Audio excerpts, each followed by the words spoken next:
Assalamu alaikum. Dear students, welcome back to our channel MCQs platform. Today we are going to start most important topic of grammar, that is parts of speech. One who does not know about parts of speech, then he cannot speak English and cannot write English in the best manner. So you can subscribe our channel and share it with your friends who don't know about parts of speech. So let us move to learn today's topic, parts of speech.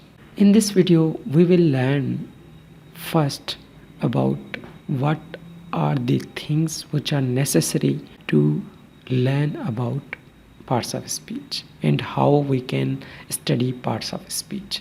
What is meant by parts of speech? So let us move to start what is meant by parts of speech. सबसे पहले आपको पता होना चाहिए कि parts of speech होते क्या हैं, इनकी वैल्यू क्या है इंग्लिश ग्रामर में और इनकी क्या जगह है इंग्लिश ग्रामर में. सो पार्ट्स ऑफ स्पीच होते क्या हैं? Parts of speech are the main categories of the words.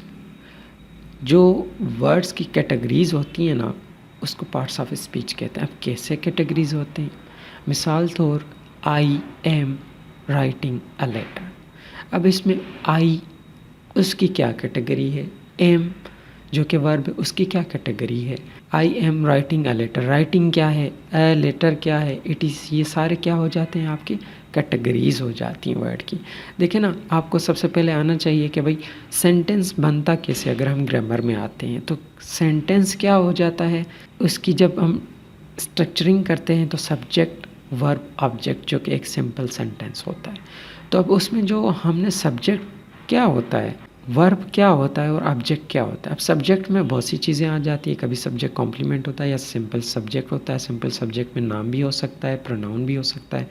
Verb तो आपको पता है खुद एक पार्ट ऑफ स्पीच है. और ऑब्जेक्ट में भी इसी तरीके से नाउन या आपका एडजेक्टिव या ऑब्जेक्ट कॉम्प्लीमेंट वगैरह ये सारे बन जाते हैं. तो हम मज़ीद जब इसको डिटेल में पढ़ेंगे तो हम आपको एक कैटेगरी पूरी एक्सप्लेन करके बताएंगे. वी कैन से क्लासीफाइड और categorize word according to their functions in a sentence. देखें, सब जो सेंटेंस में ना नाउन का फंक्शन अलग होता है. अब देखिए नाउन क्या होता है भाई, किसी भी चीज़ का नाम, नेमिंग वर्ड होता है. फिर वो मैटर हो या कुछ भी हो, बंदा है, क्या भी है, नाउन मतलब नेम, आप उसे नाम कह सकते हैं. उसकी जगह पे फिर क्या हम इस्तेमाल करते हैं, प्रोनाउन. तो ये फंक्शंस है. प्रोनाउन क्यों आता है, प्रोनाउन का फंक्शन क्या है कि जब रेपिटेशन ऑफ नाउन हो तो हम उसकी जगह पे प्रोनाउन भी रख सकते हैं या अपनी पोजीशन शो करने के लिए. तो ये मज़ीद हम आगे चल के पढ़ेंगे. इसी तरीके से वी में also call them building blocks of the grammar. अब देखिए ग्रामर में अगर आपके पार्ट्स ऑफ स्पीच ना हो तो आप सेंटेंस बना ही नहीं सकते. आप कभी भी ये नहीं कह सकते आई राइट अ लेटर की जगह पे आप कभी नहीं सकते आई लेटर राइट. अब देखिए फंक्शंस आपको अगर आते होंगे तो ही आप एक सेंटेंस को स्ट्रक्चर कर सकते हैं, अदरवाइज नहीं कर सकते. They are also known as word classes. देखें बहुत मर्तबा पार्ट्स ऑफ स्पीच की जगह पे उसका नाम वर्ड क्लासेस भी रखा जाता है. भाई नाउन एक वर्ड क्लास है, प्रोनाउन एक वर्ड क्लास है, वर्ब एक वर्ड क्लास है. तो ये वर्ड क्लासेस भी इसे कहते हैं या building blocks of the grammar कहते हैं. तो अब हमें क्या जानना चाहिए कि पार्ट्स ऑफ स्पीच के कितने इकसाम हैं. देखें सिर्फ दो हैं. एक होता है ओपन पार्ट्स ऑफ स्पीच और दूसरा होता है क्लोज्ड. अब ओपन पार्ट्स ऑफ स्पीच हम इसे क्यों कहते हैं और कौन से होते हैं, जब देखेंगे कौन से हैं तो फिर हम आपको बताएंगे ओपन पार्ट्स ऑफ स्पीच इन्हें क्यों कहा जाता है. नाउन है, वर्ब है, एडवर्ब है, एडजेक्टिव है. अब देखिए नाउन है ना, दुनिया में बहुत सी ऐसी चीज़ें दरियाफ्त होती जाती हैं तो उसमें मज़ीद एडिशन की जा सकती है. मतलब ये ओपन पार्ट्स ऑफ स्पीच है. नाउन में मज़ीद नाउन आ सकते हैं, बन सकते हैं. वर्ब, अब कोई नाउन बनता है तो वर्ब भी बनेगा. इसका एक्शन, वर्ब आपको पता है एक्शन होता है. उसी तरीके से एडवर्ब है, वो भी नई नई चीज़ें बनती हैं तो नए नए अल्फाज हमारे बनेंगे। एडजेक्टिव वो भी किसी के लिए, हम किसी की खूबी, भाई वो बहुत बोल्ड बंदा है तो हमने कह दिया भाई बहुत जो है वो क्या है, एडवर्ब हो गया। एडजेक्टिव क्या हो गया, बोल्ड बंदा हो गया। तो ये ओपन है, मतलब इनमें मज़ीद एडिशन की जाती है। लेकिन कुछ पार्ट्स ऑफ स्पीच ऐसे होते हैं जो क्लोज्ड हैं। कैसे, आए पढ़ते हैं। प्रोनाउन है ना, अब प्रोनाउन में क्या है, जैसे हम सिर्फ एक एग्जांपल देते हैं, प्रोनाउन की एग्जाम बहुत होती हैं, लेकिन अगर हम पर्सनल प्रोनाउन कहें I, we, you, he, she, it, ठीक है ना, ये क्या हो जाते हैं, ये क्लोज। इसमें मज़ीद हम कोई और प्रोनाउन नहीं डाल सकते। मतलब कोई ऐसा नहीं आएगा भाई वे या कोई शे, ये नहीं हो सकता। है नहीं हो सकता, ही हो सकता है, शी हो सकता है। इसी तरीके से प्रपोजिशन है। प्रपोजिशन आपने पढ़ा होगा, बहुत सी हैं, लेकिन सिंपल में इन, बाय, ये सारे प्रपोजिशन हैं। इसमें हम मज़ीद प्रपोजिशन नहीं बना सकते ग्रामर में। जितनी अंग्रेज़ों ने डाल दी वो आ गई, उसके बाद कोई और दरियाफ्त भी नहीं हो सकती। को क्लोज पार्ट इसलिए ही कहा गया है क्योंकि इसमें मज़ीद एडिशन नहीं हो सकती। कंजंक्शन है भाई, एंड है, वो क्या है, एक मखसूस है। अब एंड की जगह पे कोई और कंजंक्शन हम नहीं लगा सकते, मतलब मज़ीद कोई कंजंक्शन में भी एडिशन नहीं हो सकती। इसी तरीके से आर्टिकल आपको पता है, जिसको हम डिटर्मिनर्स भी कहते हैं, वो अगर हम डिटेल में पढ़ेंगे तो वो खुद एक एडजेक्टिव हो जाता है, लेकिन हम इसे आर्टिकल एक सेपरेट पोर्शन में पढ़ाएंगे ताकि आपको मज़ीद समझ आ सके।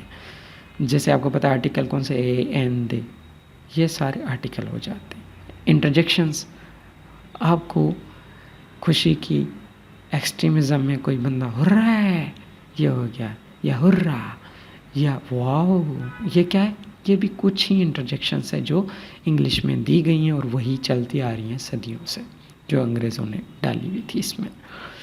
तो ये हुए आपके दो टाइप्स, एक ओपन हो गया, एक क्लोज्ड हो गया। मुझे उम्मीद है आपको समझ आया होगा।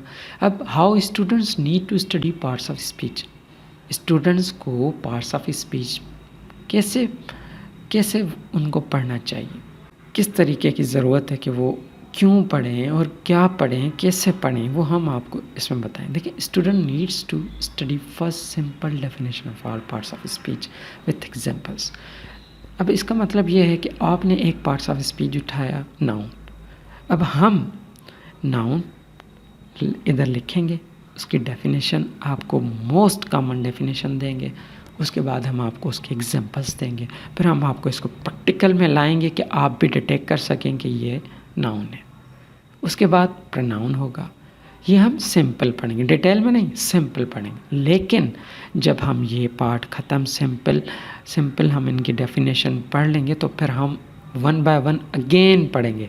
अब इसकी वजह क्या है कि हम पहले सिंपल पढ़ाएंगे फिर डिटेल में, कि अगर आप सिंपल एक मरतबा पढ़ लेंगे तो डिटेल में यकीनन जब नाउन इस्तेमाल करेंगे सेंटेंस में तो उसमें यकीनन एक प्रोनाउन भी आ सकता है, ठीक है, उसमें सेंटेंस में एक वर्ब भी आ सकता है। तो उस वक्त अगर हम आपको वर्ब कहेंगे तो आपको कहानी समझ नहीं आएगी। इसलिए एक मरतबा ओवरऑल हम पार्ट्स ऑफ स्पीच पढ़ के फिर डिटेल में अगेन नाउन पे आएंगे, प्रोनाउन पे आएंगे, फिर हम किस पे आएंगे, एडजेक्टिव पे, ऐसे करके हम सारी कैटेगरीज पढ़ेंगे।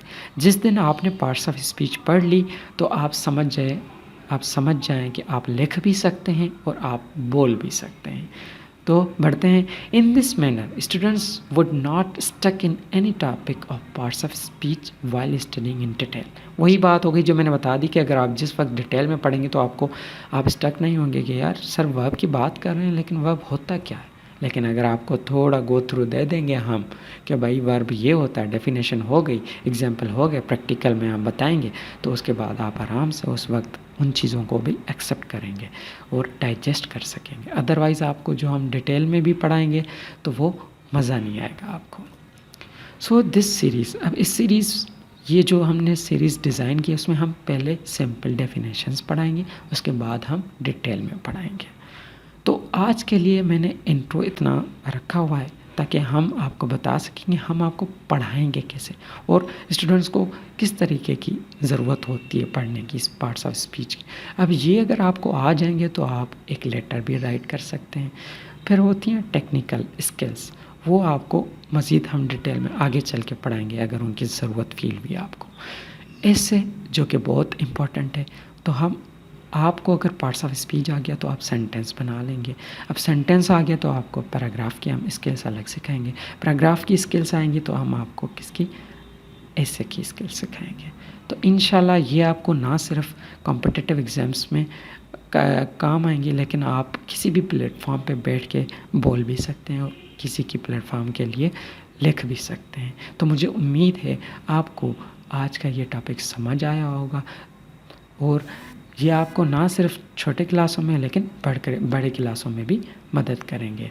तो मज़ीद मैं आपको बताता चलूँ कि कल हमने क्या पढ़ना है, या मतलब नेक्स्ट वीडियो में हमने क्या पढ़ना है। और next topic is all about the basics of the noun. जो मैंने आपको बताया, पहले हम सिंपल पढ़ेंगे, फिर उसमें क्या पढ़ेंगे, एग्जाम्पल्स पढ़ेंगे, ताकि आप वो समझ सकें।